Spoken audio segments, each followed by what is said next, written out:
ॐ स्थापकाय च धर्मस्य सर्वधर्मस्वरूपिणे अवतारवरिष्ठाय रामकृष्णाय ते नमः।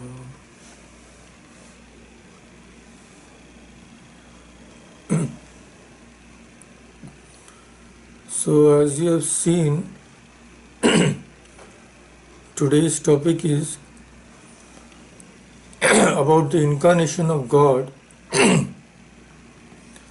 So it has been named the miracle that is an incarnation. I mean, what do we generally say? What is a miracle? A miracle is something which we think cannot happen in the normal course of events. Something which we think to be impossible. But still we witness that type of incident. So we say it is a miracle because it cannot be explained by logic. So here also, when scriptures say that God incarnates himself in a human body, we have already discussed a little of the nature of God when on the talk on Ishvara. So it doesn't seem to be possible at all that such a thing can happen. So today we won't discuss any philosophy behind the incarnation, that we will keep for a later date. Today we will just see how what seems to be impossible is also happening. Happening means it has happened in the past, it is happening in the present, and it will happen in the future also.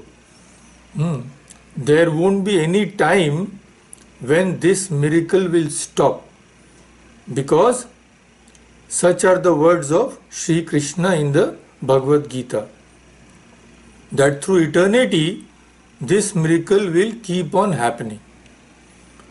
So today we will just discuss how this seems to be impossible, but the scriptures and our saints and sages are witness to the fact of this kind of miracle happening in every age at every time.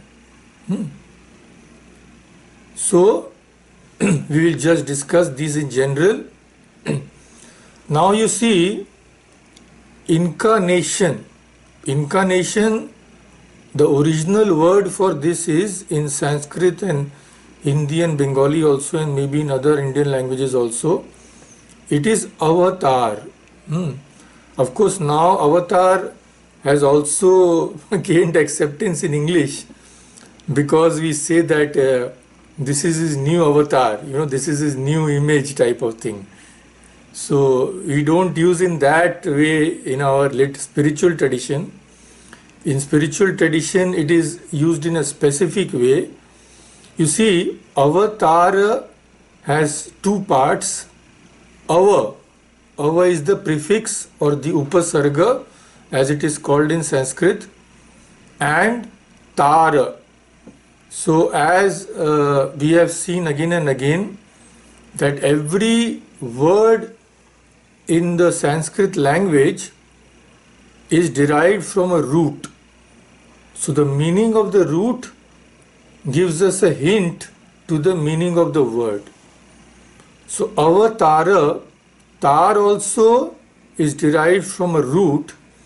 It means to cross or to swim. And ava, the prefix, means to come down. Okay. So something which comes down and helps someone to cross. This is the literal meaning of the term avatar. So who comes down and whom does he help to cross? That is the question. So it is given, explained in a very simple way in this example. One lady was going in a village, there was a hidden well. She did not see the well and fell into it. When she fell into it, she shouted to be rescued. One person who was passing by heard her cries. He came. In trying to rescue her, he jumped into the well. But there was no use because now both of them were in the well. How could he come out? So both of them shouted. Then one person came. He came with a rope. A few persons came. They came with a rope. So with a rope, with the help of the rope, one person got down into the well. And one by one, he took those two with him to the surface, to the ground.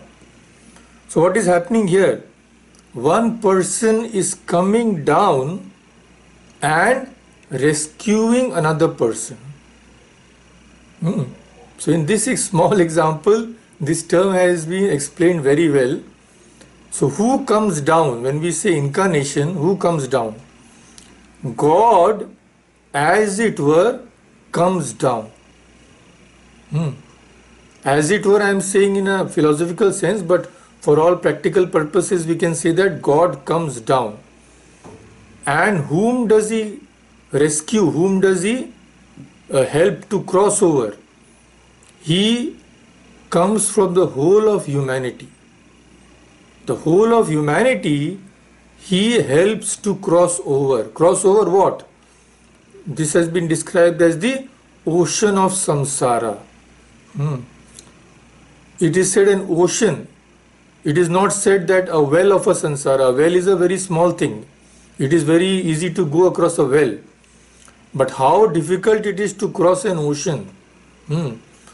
So this samsara, this world, this illusion, this maya is so difficult to cross over that it has been compared to an ocean. Vast, unfathomable. And since God sees that human beings by themselves don't have the power to cross over, out of his mercy, he comes down to help us. So avatar, coming down and helping humans to cross over. But it is extremely difficult to believe this for anybody. We may say, but it is difficult to actually believe and even more difficult to understand, because all these happen on a divine plane. Bhagavad Gita, Shri Krishna says, Janma karma cha me divyam. Divyam means divine. So when I come down, my janma, my birth, and my karma, my activities are all divine. Divinity is hid from human beings, from the ordinary eyes of human beings. So, ordinary people cannot fathom that this can actually happen. Sometimes even when they see it happening, they are in doubt. They can't believe easily. Why, we will see as in the course of our discussion. The thing is, even great souls are sometimes in doubt over this.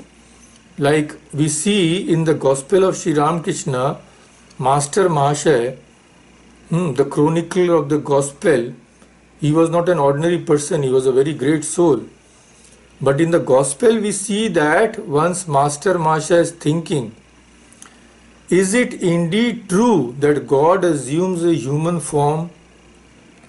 Is an avatara a reality then? How can the infinite God become a frail human being? How can infinity be finite? I have had enough of reasoning. What have I come to know? I have not been able to understand anything through reasoning. So, this cryptic statement of Master Mahasaya puts in a nutshell all the doubts which an ordinary person can have regarding an avatara. First he says, is it indeed true that God assumes a human form? Is an avatara a reality? This statement itself conveys his doubt. Can this thing happen? Then he says, what is the reason of the doubt? How can the infinite God become a frail human being? God, who is omnipotent, omniscient, infinite, how can he come as a human being? How can infinity be finite? And the third thing which he says is, I have had enough of reasoning and I have not been able to understand anything through reasoning. This is very important for ordinary persons like us. When we try to fathom the mystery or the miracle behind an incarnation. Sri Ramakrishna himself says in the Gospel, not all by any means can recognize an incarnation of God. Assuming a human body, the incarnation falls a victim to disease, grief, hunger, thirst and all such things, like ordinary mortals. Shri Ram wept for Sita. Brahman weeps entrapped in the snare of the five elements. Bengali they say, Pancho bhute phande pade Brahmo kande. Brahman is weeping. Why? Because he seems to have lost his real nature and become entrapped in this world of Maya.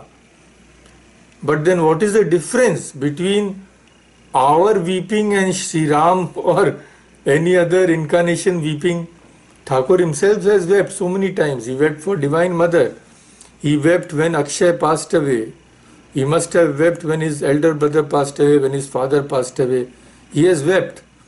What is the difference? The difference is this kind of bondage Avatara has taken upon himself, while we are forced to be in this bondage. We cannot come out even if we want to. But Avatara has taken upon this bondage himself. He can come out in an instant. See, the knot we tie ourselves is easy to open. We know how to open that. But if someone else ties a knot to bind us, then it becomes very difficult. So, although incarnation is also seen to weep, but in his case, this bondage is self-imposed. So he can get rid of it any time because he is the Lord of Maya. So in the Gospel we see that even Narendranath, the great future Swami Vivekananda, even he expressed doubt about whether God can really incarnate, God can really come as a human being. On March 11, 1885, in the Gospel we see there is a discussion. Girish and Master are there. So Girish says to the Master, quote, Narendra says that God is infinite. We cannot even so much as say that the things or persons we perceive are parts of God. How can infinity have parts? It cannot. So this is Narendra's argument, that God is infinite. If we say that this or that thing is a part of God, then this statement can't be proved to be logically true because infinity cannot have parts. So this is the doubt which Narendra expresses. Now see the reply of Sri Ramakrishna. He does not go into any logic. No logical argument can prove all these things. He simply asserts the truth. What does he say? The master, very important words which we should remember. He says, however great and infinite God may be, His essence can and does manifest itself through man by his mere will. God's incarnation as a man cannot be explained by analogy. It is a matter of experience. So in this one statement, Sri Ramakrishna states the truth. He does not go into any argument. He says that however infinite he may be, God, he may be infinite, he may be omnipotent, whatever he may be, but he can and does manifest himself through man. There is no argument here. He simply states the fact which is his own realization. Then he says another important thing, that how this happens cannot be explained through analogy. When we use an analogy, what do? We compare one thing with another. So when we try to explain an incarnation through analogy, we have to compare God, the coming of God, with something else, with another God maybe. But there is no other God. There is no one even like God. God is only one. So here comparison, analogy won't work. Inference won't work. The only thing which works is direct realization. So Sri Ramakrishna, an authoritative person, he says that it is true, although it may seem to be impossible, but God can and does. See, this does is important. If we say that, oh, he can do this, this leaves us in a state of doubt. Oh, he can, but he may not also. But Sri Ramakrishna emphatically says, God can and does. So he leaves no room for doubt at all. So comparison is not possible for this phenomenon, because comparison will only be possible if there is another God or another infinity. But God is incomparable. Anupama. There is no upama. There is no comparison with God of anything. Now the question comes, what Master Masha expressed the doubt, though he is infinite, how does he come down as an avatar? See, something which is infinite, how can it go anywhere? But when we see this happening, we can only say that great souls have said that this happens. How it happens, it is beyond our understanding. And we are not the only doubting Thomases, because we see in the Gospel that even very great persons, renowned persons, they also doubted. And we will see Sri Ramakrishna's explanation also. For example, in the Gospel we see Saturday, May 25th, 1885, many persons like us are there who think that they cannot believe in anything that they cannot understand through their tiny intellects. So one was Bankim Chandra. Bankim Chandra, one of the greatest writers in Bengal. He is called Sahitya Samrat. I mean, he was the king of writers, so to say. very great person. He had met Sri Ramakrishna, but he also did not believe in an incarnation. We see Captain was a devotee of Sri Ramakrishna, saying to Sri Ramakrishna that Bankim doesn't believe that Sri Krishna could enjoy his sportive pleasures in the world and that God could incarnate himself in a human form and sport in Vrindavan with Radha and the gopis. So Bankim doesn't believe that. So what did the master say? Master said, smiling. This smile has a great meaning. He said, smiling, but these things are not written in the newspaper. How could he believe them? Not written in the newspaper. What does he mean? He explains himself. He says, a man said to his friend, yesterday, as I was passing through a certain part of the city, I saw a house fall with a crash. Wait, said the friend, let me look it up in the newspaper. But this incident wasn't mentioned in the newspaper. Thereupon the man said, but the paper doesn't mention it. His friend replied, I saw it with my own eyes. Be that as it may, said the man, I can't believe it as long as it isn't in the paper.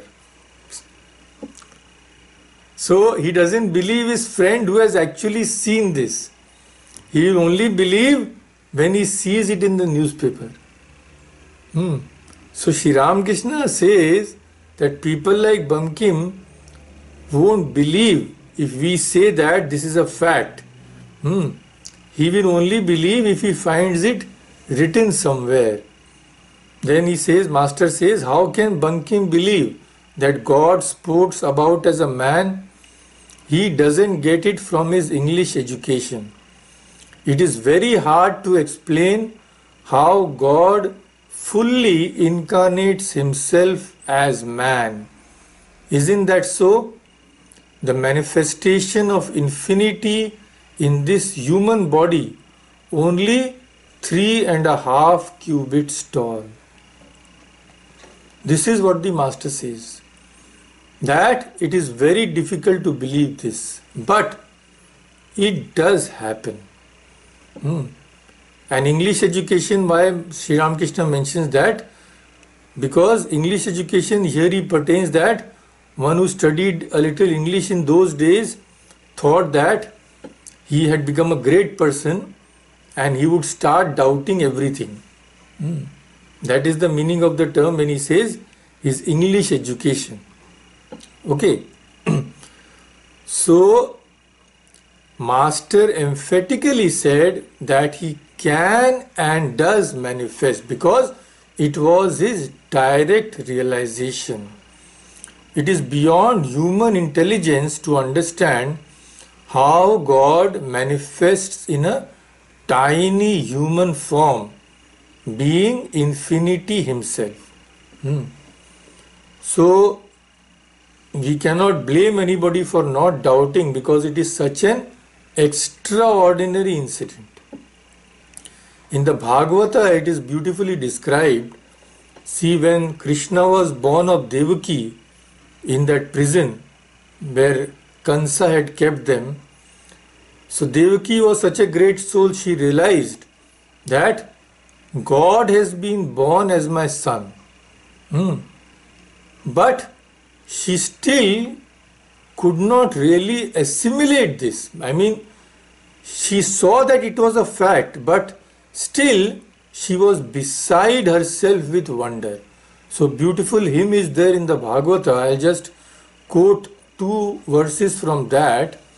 Devaki says, Rupam yat tat prahur avyaktamadhyam brahma Jyotir nirgunam nirvikaram satta matram nirvishesham niriham sattvam sakshad vishnur adhyatma deepa. In verse, if you give a tune, it will sound better. Rupam yattat prahuravyaktamadhyam Brahma Jyotir Nirgunam Nirvikaram Sattamatram Nirvishesham Niriham Sattvam Sakshad Vishnur Adhyatma Deepa. She says, praising Sri Krishna, thou art verily Mahavishnu, the light spiritual, what philosophers described as the first, the unmanifest, the vast, the luminous, the one beyond the gunas, the changeless, the pure being, the unmodified and the desireless. But what has happened? Vishwam yadetat stavanau nishante yatha vakasham purusha paro bhavan bibharti soyam mama garbhago bhut aho nilokasya vidambanam hitat. That thou who bearest the whole universe within thyself at the time of thy cosmic sleep, what a wonder it is that you have been born of my womb. Mama garbha go bhut aho nrilokasya vidambanam hitat. I am a frail woman named Devaki. It is inconceivable that God has been born out of my body as a small child. In this beautiful way, Devaki extols Sri Krishna and also expresses her wonder at this miracle. So how could he who is infinite become so small as to get inside a human body? We don't know. We can never know with this small mind of ours. How this happens cannot be explained, because there is nothing comparable by the help of which this can be explained. There is no analogy, no comparison possible. That is true. But if somebody realizes it, that cannot be rejected. And somebody, not an ordinary person, when somebody like Sri Krishna, when somebody like Sri Rama, when somebody like Jesus Christ says that I am an incarnation of God, we cannot deny that. Inference is secondary.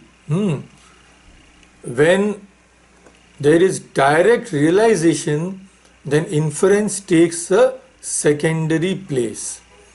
So based on direct realization, if somebody says, I have known this actually happens, then that statement cannot be rejected. This is the thing. And doubt is natural to human beings. Mahendralal Sarkar, such a noble person, he who treated Sri Ramakrishna when the master had cancer, such a great doctor, but he also did not believe that God could incarnate himself in human form. So even though he maintained a very loving relation with the master's devotees, he did not hesitate to argue with them on this point. Once he said to the devotees, whatever you may do, please don't worship him. Him means the master. Please don't worship Ramakrishna as God. You are turning the head of this good man. You are turning the head of Sri Ramakrishna. Means what? He thought that he's such a nice and simple fellow. If you keep on telling he is God, one day he will believe that he is God. And he will become egotistic. So don't do this. So man judges everything by his own intellect, you see. Because we are ordinary persons, a little praise will turn our heads. We think we have become very great. So The doctor thought that Sri Ramakrishna also, if he is praised as God, he will lose his head, he will become egotistic. So the master used to mention this, and he used to laugh, the master, because he knew that Mahendralal Sarkar is judging everything by his own standard. So this is the thing. So that is why the master said that it is beyond a person's ability to realize the nature of God. It is said in the Gita, Avajananti mam mooda manushim tanumashritam param bhavam ajananto mama bhuta maheshwaram. Avajananti, not knowing, mam, my true nature. Muda means ignorant persons. Manushim tanumashritam, that I have taken a human body. Not knowing my supreme nature, not realizing that I have taken a human body, ignorant persons, foolish persons, disregard me. They disregard me. Me, God, as Sri Krishna says. They disregard me, who am God himself, thinking me to be an ordinary human being. So, this is the verse which shows that ignorant people like us cannot really fathom the mystery of the incarnation. And see how difficult it is to really gauge this, to really understand this. Beautiful examples are given in so many scriptures. I will just quote one or two passages from the Ramcharitmanas. Ramcharitmanas, those who have not read it in original cannot understand what it is. I mean, it can be ranked with the greatest books ever written. It's a wonderful, this Jnana Bhakti has been combined in such a wonderful way. So there, to show how difficult it is actually to believe in an incarnation, there is a wonderful incident in the beginning itself. When Sri Rama when the God had incarnated himself as Sri Rama, Dasharatha's son. So, it is in our lore that Shiva is a great great devotee of Ramachandra. So Shiva, when he saw Sri Rama, Dasharatha's son, walking one day, he was overwhelmed with devotion. He was in ecstasy. Now Sati, Shiva's wife, is always seated near him. She thought, my Lord is worshipped throughout the world. He is the great Lord Shiva. And he is in ecstasy seeing the son of an ordinary king. How can that be? And is it really possible that this ordinary person who looks like an ordinary human being, can he be God? This is the doubt which comes in Sati's mind. ब्रह्म जो व्यापक बिरज अज अकल अनीह अभेद सो की देह धरि होई नर जाहि न जानत वेद. Ved himself, Veda is itself. The Vedas also don't know what is Brahman. So that Brahman, which is Vyapaka Viraja Aja Akala Aniha Abheda, which is all pervading, unbegotten, without parts, free from desire, beyond Maya and beyond all distinction, Soki Deha Dhari Hoi Nara. Can it be that he assumes a body and becomes a human being? It seems impossible. So even great souls are in doubt over this. In the Bible we see Philip was a very close disciple of Jesus Christ. So Philip says to Jesus once, Lord, show us the Father, and that will be enough for us. So Jesus was surprised that even such a close disciple had not been able to recognize him. So he says in a sort of sad tone, Philip, I have been with you all this time, and still you do not know me. Anyone who has seen me has seen the Father. This quote we all know. It's a very famous saying of Jesus.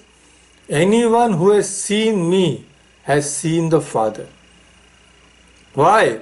Because the nearest to God in this phenomenal world, the nearest entity which can come closest approach to God is an incarnation. So Jesus says that those who have seen me, as it were, have seen God Himself. Because in the phenomenal world, the degree of manifestation of divinity which is seen in an incarnation is not possible anywhere else. So if we want to see God, we can only see Him in an incarnation till we are ordinary human beings. This we will discuss later, what Sri Ramakrishna has said. So the thing is, for an ordinary human being who is an ignorant person, it will never be possible for us to understand God, who is infinity. He who has created billions of worlds such as ours, under whose command every particle in the universe moves. Can we, a human being, as insignificant as a speck of dust, so to say, can we ever understand Him? And we may admit that God is the creator, protector and destroyer of this world, that we may admit, but it is impossible for us to conceive of God being in a human form and behaving like a human being. Assuming a human form, God goes through various experiences, happiness, sorrow, then He endures ailments. Sri Ramakrishna himself, he broke his arm once, then he had cancer, and then feels anxious to be united with near and dear ones and even weeps in their absence, like Sri Rama wept for Sita. So such a person, how can he be God? This doubt always comes to our mind. When Sita was kidnapped by Ravana, Rama became distressed and started searching for her. So what was this like? कबहू जोग वियोग न जाके, देखा प्रकट बिरह दुखुता के. There is no jog and biyog, there is no union and separation in God. But what are we seeing? Dekha prakata birah dukutake. We are seeing manifest in Him the grief born of separation. Is it not a miracle? But for ordinary mortals, it is very difficult to accede to this type of indulgence on the part of God. How can someone imagine that the very person whom he sees directly before him is the omniscient, omnipotent God? That is why Devaki said, I am a mere frail woman. It is inconceivable that God Himself has been born from my body. And how can we conceive of the Infinite One confining itself to a small form? We cannot. Our brains cannot grasp that. That is why the master said, can a 1 seer pot hold 4 seers of milk? It is impossible. Our intellect is so small that we can never grasp the reason or the how and why of this miracle. It will never be possible to set a limit to what God can do, can become, or cannot become. Whenever we say that God cannot become something, we limit God. And limiting God is the biggest folly. Sri Ramakrishna has said again and again, because his ways are extremely mysterious. अति विचित्र रघुपति चरित जानहि परम सुजान जे मति मंद विमोह बस हृदय धरहि कुछ कछु आन.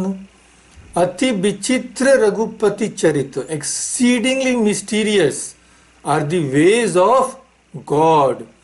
Who knows that? Who knows that his ways? Janahi Parama Sujan.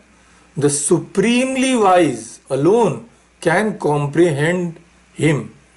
But Je Mati Mand means dull-witted. Those who are ignorant people, Hridaya Dharahi Kachu An, they understand something else. They understand the opposite. They cannot understand the truth. So it's such a wonderful way it has been put, these deep truths, such a poetical way it has been put by Tulsidas ji. So ordinary persons think that God can't become this or that. He can't do this or that. So Sri Ramakrishna himself tells this story to show us how wrong this belief is. He says, once Narada was returning from Vaikuntha. Vaikuntha means abode of God, where God lives. So once Narada was returning from Vaikuntha, and a passerby asked him, "Revered sir, have you been to Vaikuntha? What was God doing?" Narada said, God was passing an elephant through an eye of a needle. This is what God was doing. So hearing such an absurd statement, that person burst into laughter. He could not believe that Narada had really been to Vaikuntha.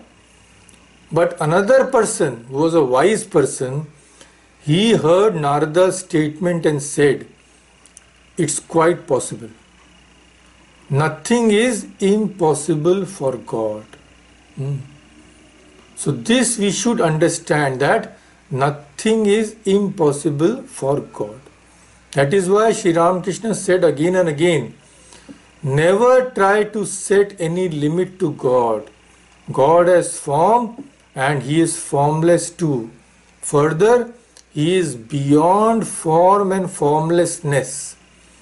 And a human being can never know His infinite possibilities. This is the thing. You see, whenever we make a statement that can God come down, can God do this or that, what are we saying? Have you ever thought of what are we saying? Suppose I say Mr. X cannot do something, cannot do this thing. I say this statement, Mr. X cannot do this thing. And I have just heard of Mr. X, suppose. I have never seen him. I don't know anything about him. I have just heard someone is there called Mr. X. So, not having seen him, not knowing anything about him, about any person, if we say that that person cannot do this or that thing, will that statement make any sense? People will ask us, you don't even know that person. How can you know what he can do or cannot do? So when we express any doubt, we say that God cannot incarnate in a human being, We just know God as what? God. That's all. Neither have we realized God, nor have we experienced anything about Him. So when you don't even know whom you are talking about, is it not absurd to make any statement about such a person or any being? So this is what Bhavanath says in the Gospel, May 9, 1885. Bhavanath says, quoting Master Mashai, M says, as long as I have not seen the elephant, how can I know whether it can pass through the eye of a needle? I have not even seen the elephant, so how can I call that statement absurd? I do not know God. How can I understand through reason whether or not He can incarnate Himself as man? I cannot.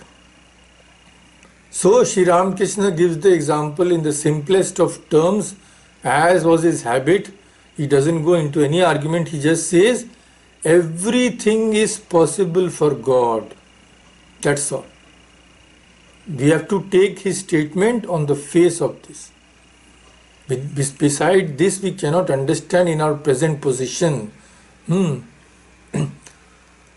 Ram अनंत अनंत गुण अमित कथा विस्तार सुनि आचर्जुन मानहि जिनके विमल विचार. Ram Anant, God is infinite. Anant Guna, His infinite are His virtues. Amit Katha Bistar, and the dimensions of His Leela, His divine play, are also immeasurable. So hearing all this, Suni Acharjuna Manahi, those whose thoughts are pure, they feel no surprise when they hear about His divine sports, because they know that God can do anything and everything. So when this is the situation, when ordinary people like us cannot fathom this divine mystery, what is the way out? What should we do? The Master gives the answer to this question. In the Gospel we find one wonderful line. He has replied to all these objections. Being the situation being what it is, therefore the Master says, one should trust in the words of holy men and great souls, those who have realized God. We should trust in them. Why? They constantly think of God as a lawyer of his lawsuits. These people constantly think of God. God has revealed His real nature to them. So when they speak about God, their statements are authoritative. If anybody can speak about God, it is the saints, because their body, mind and spirit are dedicated to God. And what do they say? That this miracle of God incarnating Himself in a human body can and does happen. This wonderful verse of the Ramcharitmanas, I think it may be the most famous, often quoted verse, beautiful.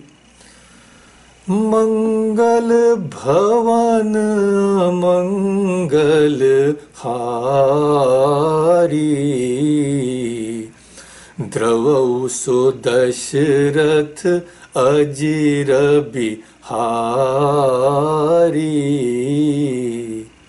This miracle, what miracle? Mangal Bhavan Amangal Hari, one who is the abode of all that is auspicious and who gets rid of all kinds of inauspiciousness. What is he doing? He is now playing in the courtyard of Dasharatha as a small boy. He is now running about in the courtyard of Dasharatha. This is what he is doing. So there can be no, I think, more beautiful way of explaining this miracle, depicting this in words. Mangal Bhavan Mangal Hari Dravau so Dashrath Ajira Bihari. Dravau means may he have compassion on me. May he have daya, compassion on me. One who is doing this divine Leela. This is what great souls say. And we also have the words of incarnation themselves. When they admit that, yes, I am God incarnate in a human body. We have already seen what Jesus said to Philip, and Sri Ramakrishna also, he says on more than one occasion. March 7, 1885, the Master says to M, there is no outsider here. Because Sri Ramakrishna knew that these things can't be told to anybody and everybody. They will disbelieve and make fun. So he told it to only his close devotees. He said what? There is no outsider here. The other day, when Harish was with me, I saw Satchidananda come out of this sheath. He pointed to himself and said, I saw Satchidananda come out of his body. It said, I incarnate myself in every age. I thought that I myself was saying these words out of mere fancy. I kept quiet and watched. Again, Satchidananda itself spoke, saying, Chaitanya too worshipped Shakti. Even Sri Ramakrishna was surprised. He thought that it was his fancy. Just imagine. But Satchidananda, that which came out of his body, again said. Then he had no doubt that really God had come within his body, incarnated within his body. What to speak of others? The great Swami Vivekananda, closest disciples, greatest disciple of the Master, he had surrendered everything to the Master. Still, see the divine Maya of God. When Sri Ramakrishna was in his last days, suffering terribly due to cancer, Swami Vivekananda was standing there, Naren was standing beside his bed. This thought came to Narendra. In this terrible suffering, he has often said that he is God, but now, even in this terrible suffering, if the Master can admit that he is God, then only I can believe. Just see. Sri Ramakrishna, Narendra did not have to say that. As soon as the thought came, Sri Ramakrishna turned to him and said, can you not believe in this? Still you don't have faith. Then he said the great words, he who was Sri Rama and he was Sri Krishna is now incarnated in this body as Sri Ramakrishna. So Narendra, maybe Swamiji never forgave himself for doubting the Master in that way, even till at the end. He hung his head down in shame. So this was the Master, and this was the way in which he described, as we have seen so many of his statements, that this is the way in which he describes the possibility of the divine incarnation. So, if we search for God, we have to see him in man. Jesus said also that whoever sees me sees the one who sent me. God sent me. So if you have seen me, you have seen God. Sri Ramakrishna says, if you seek God, then seek Him in man. December 22, 1883, Sri Ramakrishna says, the devotee should worship and serve an incarnation of God as long as he lives in a human body. To love an incarnation of God, that is enough.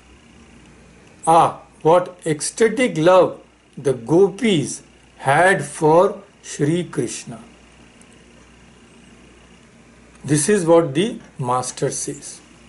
So, if we see an incarnation, if we come in contact with him, we have actually touched God. Now, if someone says God is infinite, how can you say that you have touched him just by seeing an incarnation? So, Sri Ramakrishna also, we have to come back to these people, you see. He answers this in a wonderful way. He says, God's power is manifest in the avatara. So if we see his incarnation, it is as good as seeing him. Narendra had said that God is infinite. How can we know all of infinity? How can we know all of God? So Sri Ramakrishna answers, suppose a person goes to the Ganga to touch its water. So if he touches Ganga at one place, he will say, yes, I have seen and touched the Ganga. To say that it is not necessary for him to touch the whole length of the river from Haridwar to Ganga Sagar. He can touch the Ganga anywhere. In the same way, he is specially manifest in an avatara. To see an avatara is to see God. This is how the master explains this. And beyond this, it is not in the power of human beings to understand God more than that. Then if you say, then how can we understand God? When we are no longer human beings. When we ourselves become divine, then only we can actually understand the true nature of God. Devam bhutva devam yajet. We can only worship God in his true essence when we ourselves become divine. When we give up this false identity with our mind and body, we give up this jivahood. Before that, the only the only way in which we can come close to God, we can try to understand God, is through an incarnation. And even if we don't try to understand him, there is no problem at all. Sri Ramakrishna says, it is sufficient if we love him. That is all. We need not have great intellects. If we just love the incarnation, our life's purpose will be fulfilled. Because all the great souls in our scriptures have said again and again that this miracle does happen. God himself comes down. For whom? For people like us. Otherwise, there would be no means of approaching him. Till we go into that super conscious state, we could never understand God. And without a starting point, how can you start your sadhana? It would have been impossible to start loving God if there would have been no incarnation. Because what would have been the starting point? We would have had no inclination at all. So